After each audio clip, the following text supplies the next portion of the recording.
মার্কেটে গেলে কখনোই পায়ের জুতা ঠিকঠাক মতো পছন্দ করতে পারি না। পছন্দ করতে আমার অনেক সময় লাগে, অনেক ঘোরাঘুরি করতে হয়।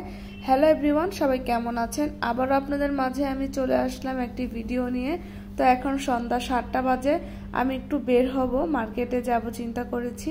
তো সাথে আমার হাজব্যান্ডও আছে, একা বের হব না।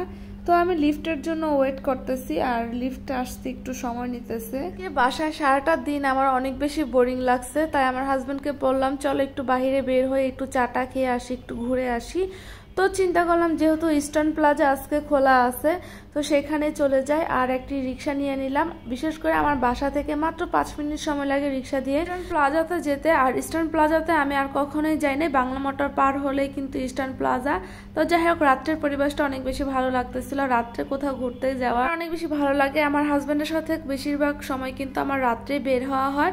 তো যাই হোক, রিক্সা থেকে নেমেই কিন্তু আমরা ইস্টার্ন প্লাজাতে চলে আসলাম। আর ইস্টার্ন প্লাজাটা অনেক বড় একটা মার্কেট, আমার কখনোই আসা হয় না, এই ফার্স্ট টাইম এসেছি। তো ফার্স্ট ফ্লোরে কিন্তু সব হচ্ছে কসমেটিক্সের দোকান, ব্যাগের দোকান, এত পরিমাণ কসমেটিক্সের দোকান, চারিদিকে শুধু কসমেটিক্সই দেখতেছিলাম। আর আমার কিছু প্রয়োজন ছিল না তেমন, তাই আমি কোনো কিছুই কিনি নাই। তো আমার দেখে কিন্তু অনেক ভালো লাগতেছে, ফার্স্ট টাইম একটা ফার্স্ট অভিজ্ঞতা। তো দ্বিতীয় ফ্লোরে আমি এখন চলে যাচ্ছি। দ্বিতীয় ফ্লোর হচ্ছে সব ড্রেসের দোকান। প্লাজা নাকি রাত 9টার মধ্যে বন্ধ করে দেয়, তো সবসময় তো আমি বসুন্ধরা থেকে কেনাকাটা করি। তো ফার্স্ট টাইম আজকে আমি ইস্টার্ন প্লাজাতে চলে আসলাম।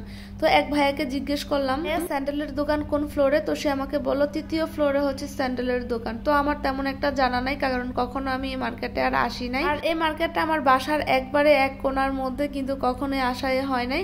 অনেকবার ট্রাই করেছিলাম আসার জন্য, কিন্তু সময় হয় নাই কা। আর অনেক জুতা দেখতেছিলাম আমি দোকানে ঘুরে ঘুরে।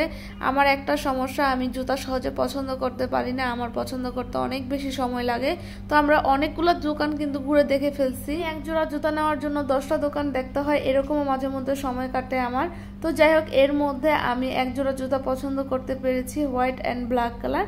তো আমার হোয়াইট কালারটা অনেক বেশি পছন্দ হয়েছে, আমি এই হোয়াইট কালারটাই কিন্তু পারচেস করে নিলাম। ওগুলো দোকান ঘুরে আমি শুধু এই এক জোড়া জুতোই আমার ভালো লাগছে। তো যাই হোক, এখান থেকে এই জুতোটাও ভালো লাগছে, তো একটু দেখে নিলাম, কিন্তু এটা আর নিব না, আমি এক জোড়া জুতোই নিব। এরপরে একটি বেবি শপের দোকানে চলে আসলাম। থেকে দেখতেছিলাম এই দোকানটাতে অনেক সুন্দর সুন্দর বাচ্চাদের শীতের ড্রেস, গরমের ড্রেস। যেহেতু শীত চলে আসছে, গরমের ড্রেস অতটা প্রয়োজন নাই, তো অনেক হচ্ছে ড্রেস ছিল এখানে। আর মেয়ে অনেক ছোট, তো তার সাইজের কোনো ড্রেসই পাচ্ছিলাম না। এই ড্রেসগুলো অনেক বেশি সুন্দর মেয়ে বাচ্চাদের জন্য, কিন্তু এগুলা সাইজ ছিল না, গরমের জন্য অনেক সুন্দর।